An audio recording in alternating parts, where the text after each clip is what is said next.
यही दो चीजें होती है ना, एक तो तारीफ जितनी मिले उतनी कम है, और कलेक्शंस, और वो आपको एक तरह से एक वैलिडेशन देती हैं कि लोग फिल्म को पसंद कर रहे हैं। मुझे लगा कि यार बस इसके बाद थोड़ा ठीक है, कामयाबी मिल रही है, लेकिन मुझे कुछ नया करना है, कुछ अलग करना है। जब उन्होंने मुझे स्क्रिप्ट सुनाई आतिश की, तो मुझे लगा यार ये बढ़िया कैरेक्टर, ये मैंने कभी ना तो प्ले किया है, उसके अलग अलग फेजेस हैं। यही एक उम्मीद थी कि फिल्मों, जो आप फिल्म बनाते हैं, जो आप किरदार प्ले करते हैं, एक्सपेक्टेशंस होती हैं, स्पेशली टाइगर जैसा बड़ा ब्रांड, और लोगों की एक्सपेक्टेशंस बहुत हाई थी।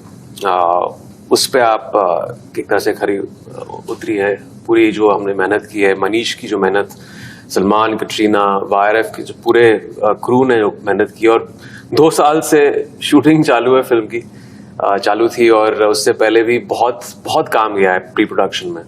तो आई थिंक अल्टीमेटली सब लोगों की जो मेहनत रंग लाई रिलीज के बाद, और मैं बड़ा खुश हूँ। तो यही दो चीजें होती है ना, एक तो तारीफ जितनी मिले उतनी कम है, और कलेक्शंस, और वो आपको एक तरह से एक वैलिडेशन देती हैं कि लोग फिल्म को पसंद कर रहे हैं, जो अभी मिल रहा है। टाइगर फ्रेंचाइज का, YRF की फिल्मों का, स्पेशली मिस्टर आदित्य चोपड़ा की फिल्मों का मैं बहुत बड़ा फैन रहा हूँ बहुत सालों से। और एज अ एक्टर यही चाहते हैं आप कि आप अच्छे लोगों के साथ काम करें, एक सेटिस्फैक्शन मिलती है, एक सिक्योरिटी मिलती है, क्योंकि आप जानते हैं कि अगर आप YRF की फिल्म कर रहे हैं तो आपको पता है कि प्रेजेंटेशन अच्छा होगा, उसकी कहानी अच्छी होगी, मार्केटिंग फिल्म की अच्छी होगी, और अल्टीमेटली ऑडियंस को वो एक एक्सपीरियंस मिलेगी एक YRF फिल्म के जरिए। इंडस्ट्री में तो ये एक नियम है, जब कोई चीज चलती है एक इमेज के हिसाब से हो, या लोग उसको उस हद तक लेके जाते हैं जहां तक उसको पूरी तरह से निचोड़ नहीं रहे। तो मेरे साथ भी ऐसे ही हुआ था, एक इमेज था और वो अपना एक पर्पस सॉल्व कर रहा था, फिल्में चल रही थी टचवुड, एंड प्रोड्यूसर्स ने जूस आउट किया उस चीज को, ऑडियंस ने उन कैरेक्टर्स को और फिल्मों को सराहाया।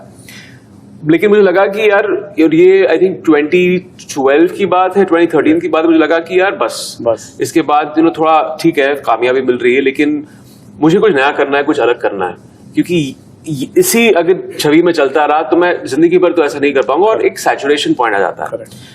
It's the law of diminishing returns. फिर आपको वो कामयाबी थोड़े सालों के बाद नहीं मिलेगी, अगर ऑडियंस को लगेगा कि यार बस हो गया, बहुत देख लिया ये। तो वो ट्रांजिशन अच्छा था, थोड़ा टफ भी था, क्योंकि ऑडियंस भी आपको देखना चाहती है उस चीज में, लेकिन आप उनको कुछ और पेश कर रहे हो। बट फाइनली आई थिंक, जिसे कहते हैं ना कि एवरीथिंग मेक्स सेंस अल्टीमेटली, लोगों को आपका काम तो दिखता ही दिखता है, अल्टीमेटली आपको आगे जाके उस चीज का फायदा होता है। तो ये एक्चुअली लॉकडाउन के बाद की बात है। लॉकडाउन तभी खुला था कोविड के बाद, और मुझे याद है कि शानू का मैसेज में आया, शानू शर्मा जो YRF की कास्टिंग हेड है, तो उन्होंने कहा कि would you want to come and have a coffee with Manish Sharma, we doing something special.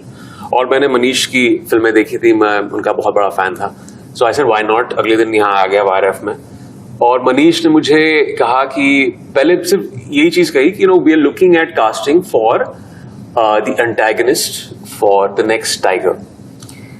मैं ऑनेस्टली थोड़ा सा स्केप्टिकल था, because when you hear the word antagonist, आपको एक प्रीकंसीव नोशन आपके दिमाग में आता है, and I have generally played all grey characters होंगे, लेकिन अलग किस्म के कैरेक्टर्स प्ले किए। लेकिन जब उन्होंने मुझे स्क्रिप्ट सुनाई आतिश की, तो मुझे लगा यार ये बढ़िया कैरेक्टर, ये मैंने कभी ना तो प्ले किया है, उसके अलग अलग फेजेस हैं लाइफ के। ज्यादा नहीं देना चाहता हूं मैं, लेकिन बहुत सारे ऑडियंस मेंबर्स हैं जिन्होंने देखा नहीं होगा ये, बट एक डेप्थ मुझे दिखाई दिया उस कैरेक्टर में, एक बारीकी, एक न्यूएंस दिखाई दी उस कैरेक्टर में, जो मुझे बहुत अच्छी लगी।